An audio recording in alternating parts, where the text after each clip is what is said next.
So this is the ACEPC AK1 with the Celeron J3455 processor, and I look forward to seeing how much more powerful this 10-watt processor is than the regular Apollo Lake N3450. So let's give this thing a shot and do a quick unboxing.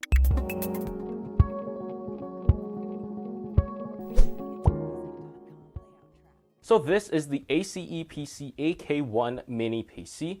It comes with the Apollo Lake J3455 processor. Let's look at what we have here. So as you can see, Apollo Lake J3455, 4 gigs of RAM, 32 gigabytes of ROM, which is a little bit anemic, especially for Windows 10.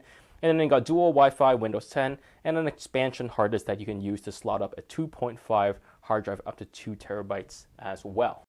So let's open this up and see what we got. Okay, and here we have the mini PC.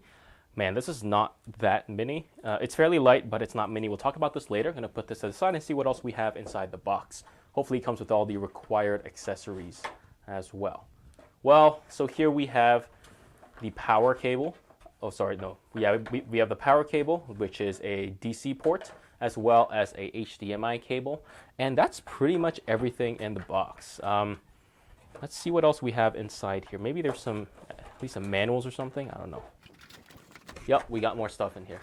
Okay, let's see what else we have in this little packet over here. It's fairly heavy, so I'm not sure what it is inside.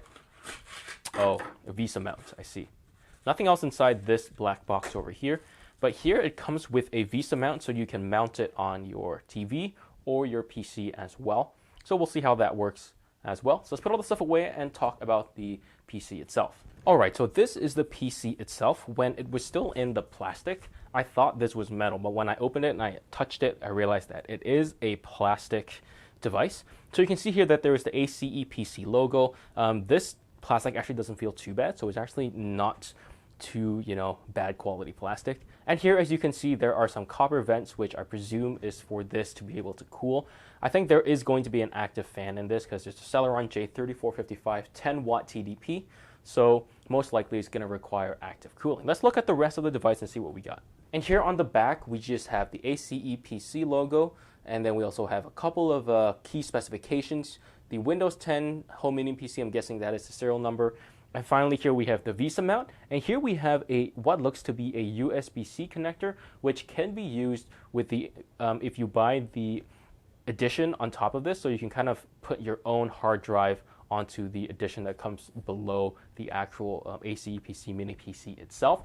I didn't get that, so we'll just have to pass on that for now.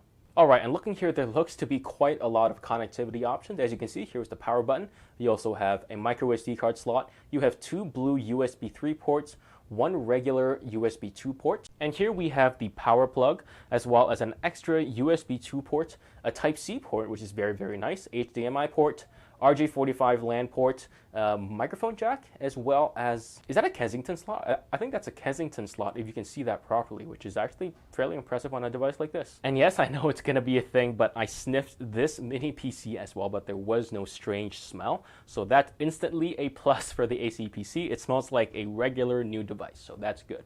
So I'm gonna set this up, and then we'll see more about this PC in the full review. Be sure you've liked and subscribed, and I'll see you guys in the review of the ACEPC AK1. Have a good one, and thanks.